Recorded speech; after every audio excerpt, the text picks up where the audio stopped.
जय माता दी दोस्तों। माता पार्वती ने भगवान शिव को अपने पति के रूप में पाने के लिए संकल्प लिया।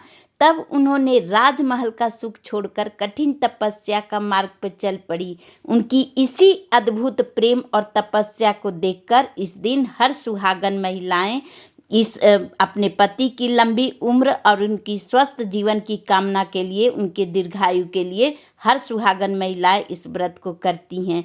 तो निर्जला एकादशी व्रत के पारण का शुभ समय क्या रहेगा, पूजा हमें कब करना चाहिए, सुबह भी करें या शाम को करें, कथा हम कब पढ़ें, और सबसे ज़रूरी एक दिन पहले जो नहाए खाए का जो नियम होता है, बिहार में एक दिन पहले नहाए खाए होता है, तो वो कब करना है, और और सरगी कब खाएं, क्या खा सकते हैं, पहली बार इस व्रत को उठाएं या नहीं उठाएं, पीरियड के दौरान व्रत करें या नहीं करें, इन तमाम जानकारियों को आज की इस वीडियो में दूंगी आप लोगों को। तो प्लीज़ आप लोग वीडियो लास्ट तक ज़रूर देखिएगा।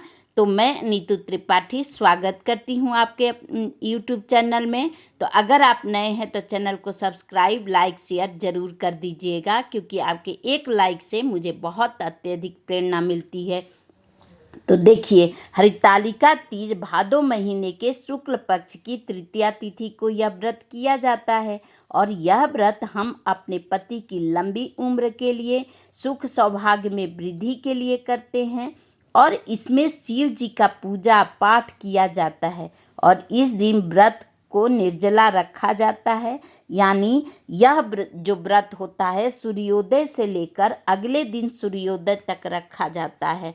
ठीक है। तो इस बार हरितालिका तीज का जो व्रत है वो 14 सितंबर दिन सोमवार को है।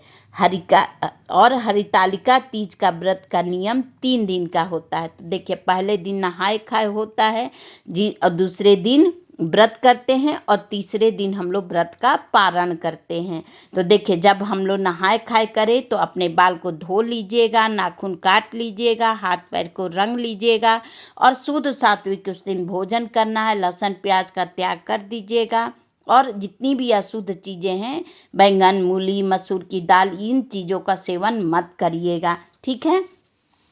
और उसके अगले दिन जो है वो व्रत का पारण करते हैं, और नहाए खाए कर लिए, उसके बाद उसके सरगी किया जाता है सुबह में। जैसे आप लोग सरगी कर सकते हैं, सुबह 4 बजे से पहले ये सरगी किया जाता है।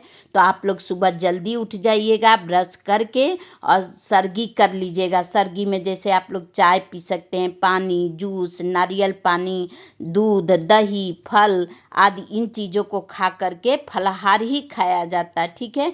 और मान लीजिए जैसे किसी को कोई बीमारी है, सर दर्द है, तो आप लोग उस चाय के साथ या दूध के साथ दवा भी अपनी खा लीजिएगा। लेकिन ये 4 बजे से पहले पहले अलार्म लगा लीजिएगा, और ये 4 बजे से पहले पहले कर लीजिएगा। ठीक है। अगर कोई भी निर्जला व्रत करता है तो भोर में सूर्योदय से पहले सरगी जरूर कर लेना चाहिए। इसमें सरगी का बहुत नियम है, सरगी अनिवार्य होता है। ठीक है। तो आप लोग 3:30 बजे से पहले पहले ये सरगी कर लीजिएगा। उसके बाद अच्छे से ब्रश कर लीजिएगा, और ब्रश करने के बाद सुबह उठ के स्नान आदि करके लाल पीला वस्त्र पहन लीजिएगा। सूर्य भगवान को, माँ तुलसी जी को जल वगैरह दे करके और अपना पूजा पाठ कर लीजिएगा। ठीक है। और देखिए, हाथ में नया पायल पहन सकते हैं, पैरों में पायल ज़रूर रखिएगा। अपने हाथों में चूड़ियाँ, लाल, पीली, हरी चूड़ियाँ जो भी आपके पास है वो ज़रूर पहनिएगा। और जो है ये अपना श्रृंगार अच्छे से कर लीजिएगा। पूरे हाथों में मेहंदी, बहुत लोग तो पैर में भी लगाते हैं, तो देख लीजिएगा, अगर आपको अच्छा लगता है तो लगा लीजिएगा। आप लाल, पीला, हरा जो भी आपके पास चूड़ी जो आपको अच्छा लगता है आप पहन सकते हैं। इसमें बहुत लोग कांच की चूड़ी ही पहनी जाती है, और बहुत लोग लहठी पहनते हैं, तो आप लोग लहठी भी पहन सकते हैं। और उस दिन अपने सिन्होरा जो आपका है, उस सिन्होरे से ही मांग भरिएगा। ठीक है। नाक पर से लेकर के पूरे मांग में भर लीजिएगा, और अच्छे से तैयार होकर 16 श्रृंगार कर लीजिएगा, और मंदिर में जाकर फ़ोटो, अगर आपके पास फ़ोटो है तो फ़ोटो, और पार्थिव शिवलिंग बना के करना चाहती हैं तो कर लीजिएगा। पूजा पाठ भगवान का दूध दही से अभिषेक कर दीजिएगा, और आप लोग हाथ में फूल अक्षत लेकर के कथा भी ज़रूर सुन लीजिएगा, ठीक है। और अच्छे से पूजा पाठ कर लीजिएगा। फिर उसके बाद अच्छे से आप चाहें तो हरा साड़ी भी पहन सकती हैं। और जब आप लोगों का कथा हो जाए तो आप लोग इसमें रात्रि जागरण भी कर सकते हैं, क्योंकि रात्रि जागरण का इसमें बहुत बड़ा महत्व बताया गया है। लेकिन देखिए, अगर सबके लिए संभव नहीं है तो आप लोग पूजा करने के बाद कुछ देर वहाँ बैठ के भजन कीर्तन कर लीजिएगा, और उसके बाद आप बड़ों को अपने पति की पूजन कर लीजिएगा, उनके माथे पर तिलक कर दीजिएगा, हाथ में रक्षा सूत्र बांध दीजिएगा। और इस तरह से करने के बाद आप लोग और पूजा पाठ कर लीजिएगा। और सुबह जल्दी उठकर कौवा बोलने से पहले माँ पार्वती को खोइछा दे दीजिएगा।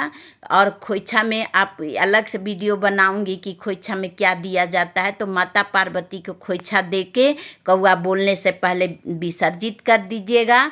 और उसके बाद जो सुहाग की सामग्री है उसको दान करेंगे, सीधा दान करिएगा। और नहाने से पहले ही सीधा अपना घर का निकाल लीजिएगा, ठीक है। और वो ब्राह्मण को दे दीजिएगा। फिर उसके बाद अच्छा से सुंदर कढ़ी चावल जो भी आपको अच्छा लगता है तो उस व्रत के पारण के लिए भोजन बनाइए। देखिए, कुछ जगहों पे जो भोजन है वो जौ की सत्तू से लोग करते हैं, कुछ लोग चूरमा बना लेते हैं, कुछ लोग जो फल चढ़ाए रहते हैं उसी से व्रत का पारण करते हैं। और देखिए, गर्भवती जो महिलाएं हैं वो थोड़ा ध्यान देंगी, पहले ही एक दिन नारियल पानी वगैरह पी लेंगी। इसमें व्रत को छोड़ छोड़ के नहीं किया जाता है, तो इस बात का आप लोग ध्यान दीजिएगा। और उस दिन भी शुद्ध सात्विक ही भोजन करिएगा व्रत के पारण के दिन, ठीक है। तो आइए जान लेते हैं कि तृतीया तिथि कब प्रारंभ हो रही है। तो तृतीया तिथि 13 सितंबर सुबह 7:08 से तृतीया तिथि की समाप्ति 14 सितंबर 7:06 पे हो जाएगी। तो उदया तिथि के अनुसार हरतालिका तीज व्रत 14 सितंबर दिन सोमवार को किया जाएगा।